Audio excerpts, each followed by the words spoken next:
नमस्ते दोस्तों, आज के वीडियो में हम स्क्विड गेम सीजन 2 के एपिसोड 3 और 4 का रिकैप करेंगे। पार्ट 1 देखने के लिए डिस्क्रिप्शन बॉक्स चेक करें। अगर आपको ऐसे मजेदार रिकैप्स पसंद हैं, तो चैनल को लाइक और सब्सक्राइब जरूर करें और बेल आइकन क्लिक करना मत भूलना ताकि आप कोई भी अपडेट मिस न करें। एपिसोड की शुरुआत होती है जब जूनहो और वूसोक अपनी टीम के साथ शिप पर पहुंचते हैं। दोनों गिहुन की जगह का पता लगा रहे हैं और उसे ढूंढने निकले हैं। उनके साथ एक मछुआरा भी है जिसका नाम कैप्टन पार्क है। यह वही आदमी है जिसने 2 साल पहले जूनहो को बचाया था। इस बीच गिहुन एक बड़े से कमरे में उठता है जो स्क्विड गेम की जगह का हिस्सा है। वह फिर से वही जानी पहचानी ग्रीन ड्रेस पहने हुए है जिस पर नंबर 456 लिखा हुआ है। थोड़ी देर बाद कुछ गार्ड्स आते हैं और सभी प्लेयर्स का स्वागत करते हैं। वे रूल्स समझाते हैं कि प्लेयर्स को इस जगह में 6 दिन रहना होगा और 6 गेम्स खेलने पड़ेंगे। जो जीतेगा उसे एक बड़ा कैश प्राइज मिलेगा। गार्ड के भाषण के दौरान एक प्लेयर जिसका नाम म्यूंगी है अपना फोन वापस मांगता है। वह कहता है कि उसे तुरंत क्रिप्टो मार्केट चेक करना है। इस पर गार्ड जवाब देता है कि उनका सामान गेम खत्म होने के बाद ही वापस दिया जाएगा। जब म्यूंगी बार बार अपना फोन मांगता रहता है तो गार्ड को गुस्सा आ जाता है। गार्ड एक वीडियो चलाता है जिसमें म्यूंगी का बैकग्राउंड दिखाया जाता है। पता चलता है कि वह एक यूट्यूब इन्फ्लुएंसर था जिसने अपने सब्सक्राइबर्स को एक खास क्रिप्टोकरेंसी में इन्वेस्ट करने के लिए उकसाया था।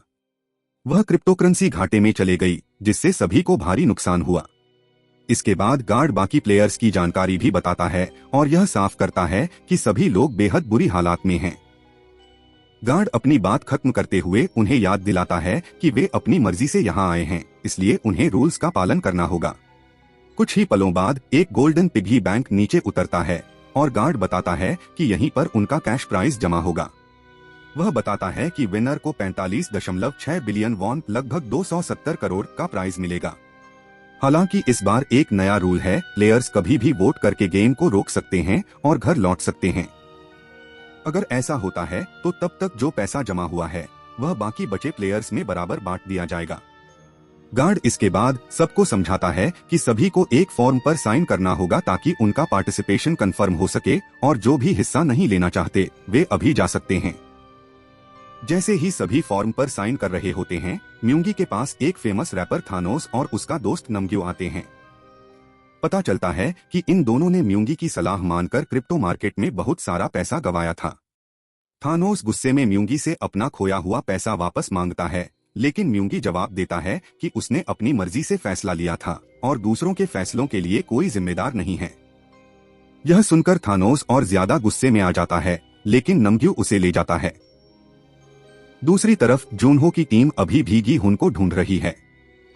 जूनहो कैप्टन पार्क को उस खतरनाक गेम के बारे में बताता है और समझाता है कि उसने एक ऐसे शख्स को ढूंढा है जो इस गेम को खेलकर जीत चुका है। ऑर्गेनाइजर्स ने उस आदमी को फिर से गेम में घसीट लिया है, लेकिन इस बार उस पर एक ट्रैकर लगा दिया है। इसी बीच वूसियोक बताता है कि जीपीएस ट्रैकर एक नजदीकी आइलैंड दिखा रहा है। कैप्टन पार्क कहता है कि पहले उस आइलैंड पर लोग रहते थे, लेकिन अब वहाँ सिर्फ मछुआरे ही किनारों पर दिखते हैं। आइलैंड पर गिहुन से एक आदमी मिलता है जिसका नाम जुंगबे है। वो गिहुन का पुराना दोस्त निकलता है। जुंगबे बताता है कि उसकी पत्नी ने उसे तलाक दे दिया और उसका सारा पैसा भी छीन लिया। अब वो कंगाल और कर्ज में डूबा हुआ है। अपने दोस्त की हालत देखकर गिहुन उससे कहता है कि चाहे कुछ भी हो, उन्हें हमेशा एक दूसरे के करीब रहना होगा, लेकिन जुंगबे को कुछ समझ नहीं आता कि हो क्या रहा है। थोड़ी देर बाद सभी प्लेयर्स फर्स्ट गेम के लिए ग्राउंड में इकट्ठा होते हैं। पहला गेम वही famous red light green light होता है जिसमें एक बड़ी सी डॉल होती है।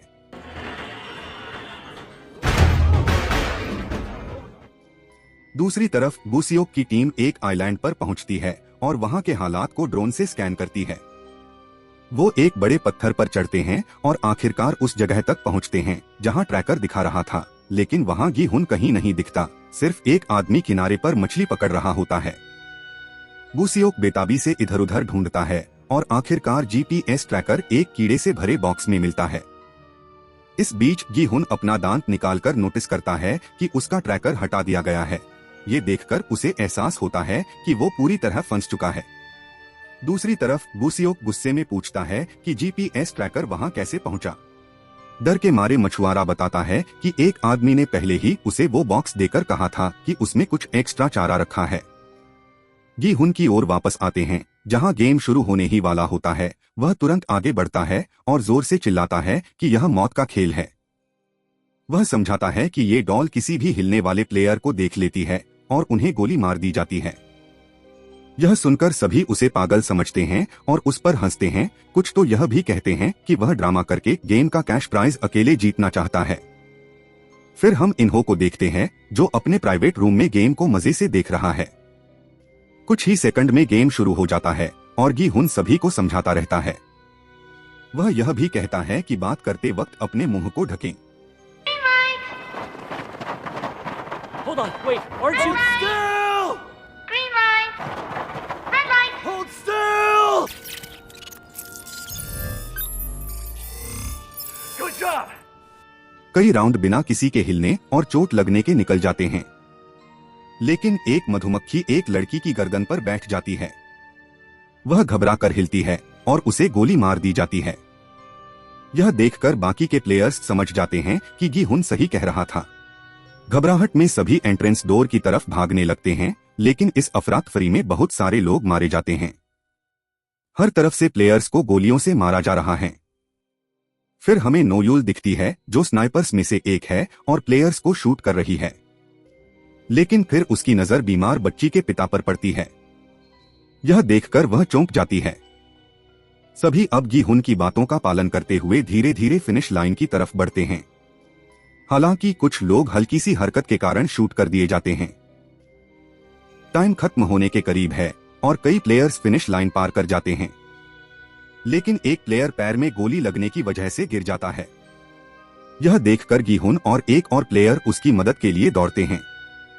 वे उसे फिनिश लाइन के करीब ले आते हैं, लेकिन उनकी मेहनत बेकार जाती है, क्योंकि फिनिश लाइन पार करते ही उस आदमी के सिर में गोली मार दी जाती है। स्नाइपर नोयूल निकलती है। उसका पार्टनर उससे पूछता है कि उसने ऐसा क्यों किया। नोयूल शांत होकर जवाब देती है कि वह आदमी एक लूजर था, इसलिए उसे मारना जरूरी था। फर्स्ट गेम के खत्म होने के बाद एक गार्ड अनाउंस करता है कि आज 91 प्लेयर्स मारे गए और अब सिर्फ 365 प्लेयर्स बचे हैं।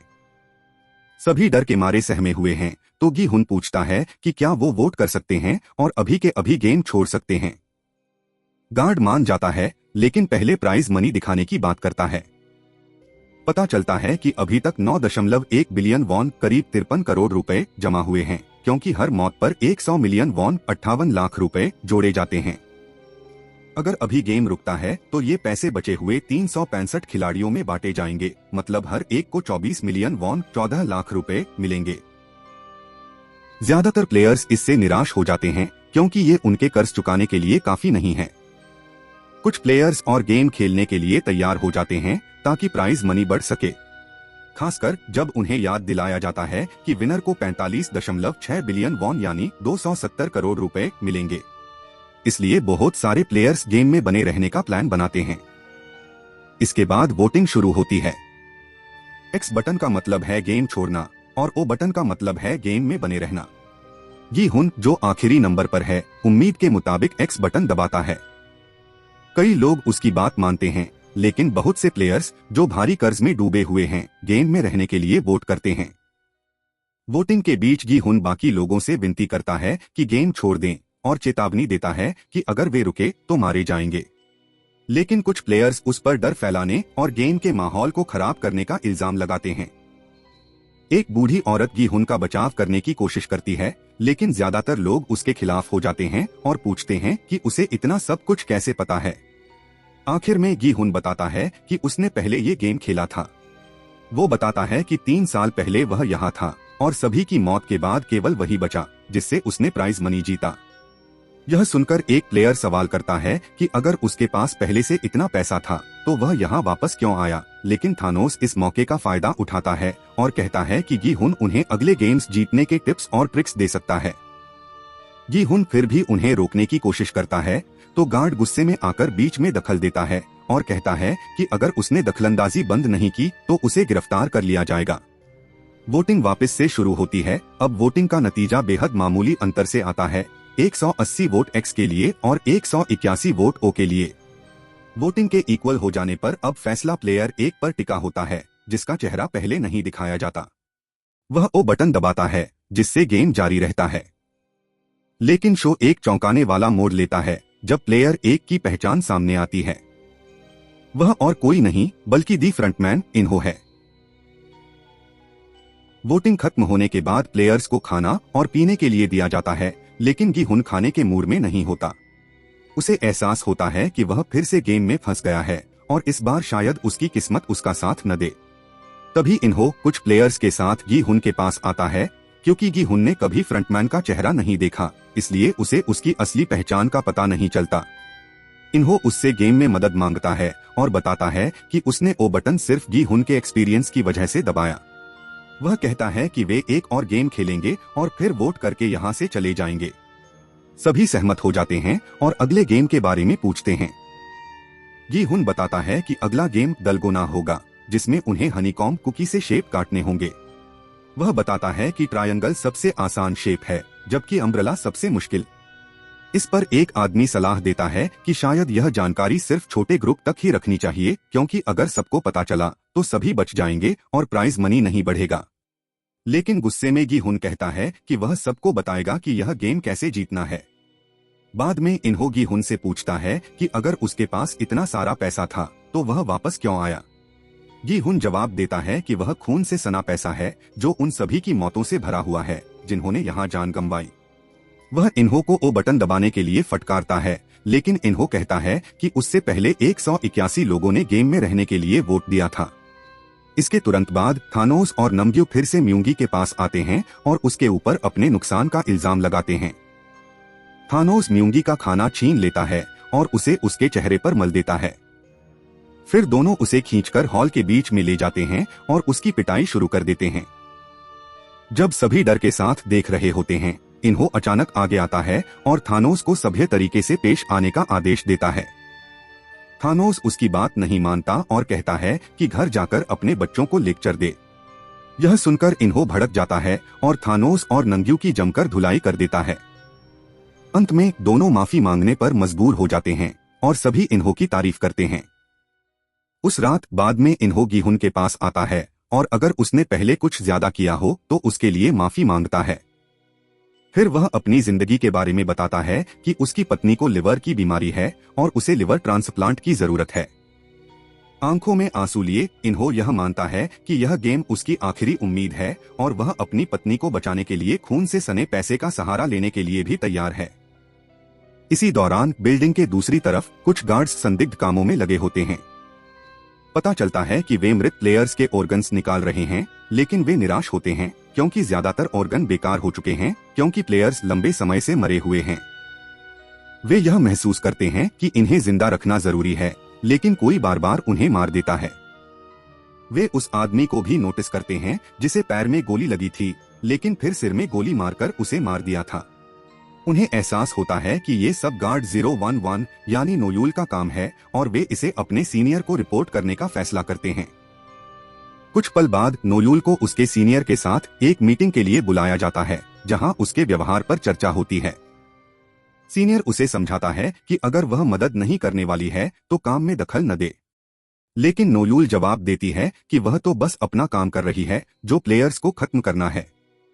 इसके बाद सीनियर 7 साल पहले की उनकी पहली मुलाकात याद करता है, जब नोयूल ने पूरे आर्मी बटालियन को खत्म कर दिया था और नॉर्थ कोरिया से भाग आई थी। वह कहता है कि उस समय उसे नोयूल के लिए बुरा लगा और उसने उसकी मदद करने का फैसला किया। नोयूल उसका धन्यवाद करती है, लेकिन यह भी कहती है कि जब वो यहाँ आई तो कहा गया था कि उसका काम लोगों को उनके दुखों से मुक्ति दिलाना है। उसने सोचा था कि वह लोगों की मदद करेगी, लेकिन हकीकत बिल्कुल अलग निकली। नोयूल की यह बात उसके सीनियर को गुस्सा दिला देती है, लेकिन नोयूल शांत रहती है और वहां से चली जाती है। इस बीच बाहरी दुनिया में जूनहो पुलिस स्टेशन पहुंचता है और अपने पुराने बॉस से मिलता है। बॉस गुस्से में होता है कि जूनहो ने बिना नोटिस दिए नौकरी छोड़ दी और पूछता है कि वह इतने टाइम से कहाँ था। जूनहो समझाने की कोशिश करता है कि वो गेम फिर से शुरू हो चुका है, लेकिन बॉस और एक सीनियर ऑफिसर सोचते हैं कि जूनहो पागल हो गया है और उसकी बात पर यकीन नहीं करते। आखिरकार वे उसे डिसमिस कर देते हैं। पुलिस से मदद न मिलने के बाद जूनहो वूसियोक को कॉल करता है और दोनों यह तय करते हैं कि वे और लोगों को इकट्ठा करेंगे और फिर से आइलैंड की तलाश करेंगे। दूसरी तरफ आइलैंड पर अगला गेम शुरू होने ही वाला है। गीहुन बार बार सबको याद दिला रहा होता है कि ट्रायंगल सबसे आसान शेप है, लेकिन हालात तब खराब हो जाते हैं जब उसे पता चलता है कि ट्रायंगल शेप सिर्फ एक सिंपल ट्रायंगल नहीं है। खुशकिस्मती से यह सिर्फ गीहुन का एक बुरा सपना होता है। इसी दौरान म्यूंगी की उसकी एक्स गर्लफ्रेंड जून ही से मुलाकात होती है जो प्रेग्नेंट है। उसे देखकर म्यूंगी चौंक जाता है और पूछता है कि वह यहाँ क्या कर रही है। पता चलता है कि वह भी उसकी क्रिप्टो एडवाइस की वजह से कर्ज में डूबी हुई है और अपने कर्ज को चुकाने के लिए यहाँ आई है। म्यूंगी उससे माफी मांगता है कि उसने उससे बात नहीं की, यह कहते हुए कि वह अपनी खुद की परेशानियों में उलझा हुआ था और पुलिस भी उसके पीछे पड़ी थी, इसलिए म्यूंगी ने जून ही से बच्चे को मारने के लिए कहा था। लेकिन गुस्से में जून ही कहती है कि वह खुद अपने बच्चे का ख्याल रख सकती है और उसे म्यूंगी की मदद की जरूरत नहीं। तभी एक गार्ड अनाउंस करता है कि सेकंड गेम शुरू होने वाला है और सभी प्लेयर्स मैदान की ओर जाते हैं। लेकिन गेम गीहुन की उम्मीदों के खिलाफ होता है क्योंकि प्लेयर्स को 5-5 के टीमों में बंटने के लिए कहा जाता है। यह सुनकर सभी गीहुन पर झूठ बोलने का आरोप लगाते हैं, लेकिन इन्हो उसका बचाव करता है। इसके बाद गीहुन अपनी टीम बनाता है जिसमें इन्हो, उसका पुराना दोस्त जंगबे और 2 फौजी शामिल होते हैं। जून ही, जो प्रेग्नेंट है, टीम में शामिल होने की हेल्प मांगती है क्योंकि कोई और उसे अपनी टीम में नहीं ले रहा। सभी उसके लिए बुरा महसूस करते हैं और एक फौजी को बदलकर उसे अपनी टीम में ले लेते हैं। फिर प्लेयर्स को पता चलता है कि इस गेम में उनकी टांगे एक साथ बंधी होंगी और हर टीम के मेंबर को हर 10 मीटर पर एक मिनी गेम खेलना होगा। पूरी टीम को ये 5 मिनी गेम्स 5 मिनट में पूरे करने होंगे। मिनी गेम्स में शामिल हैं दाग जी पेपर फ्लिपिंग गेम, दूसरा गेम फ्लाइंग स्टोन, इसमें प्लेयर को एक पत्थर को दूसरे पत्थर से मारकर गिराना होगा। तीसरा गेम गॉम जी जिसमें डाइस, जैक और एक हाथ से जगलिंग शामिल होती है।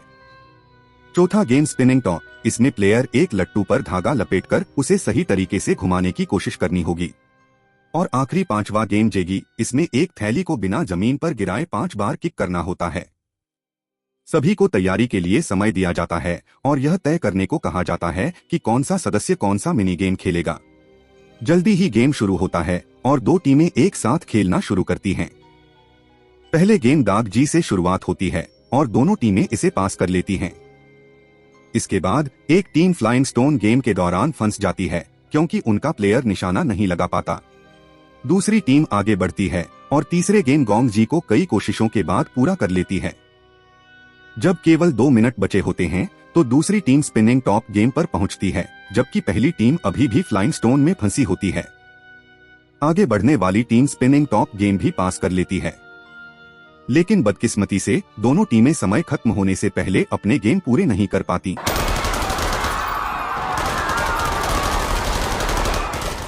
सभी प्लेयर्स इस नतीजे से सहम जाते हैं और गार्ड्स मृत शरीरों को साफ करने लगते हैं। तभी 2 गार्ड्स देखते हैं कि एक गोली मारा गया प्लेयर अभी भी जिंदा है। वे बॉक्स पर एक निशान लगाते हैं, लेकिन नोयूल को इस बारे में पता चल जाता है। वह उन्हें बॉक्स खोलने को बोलती है।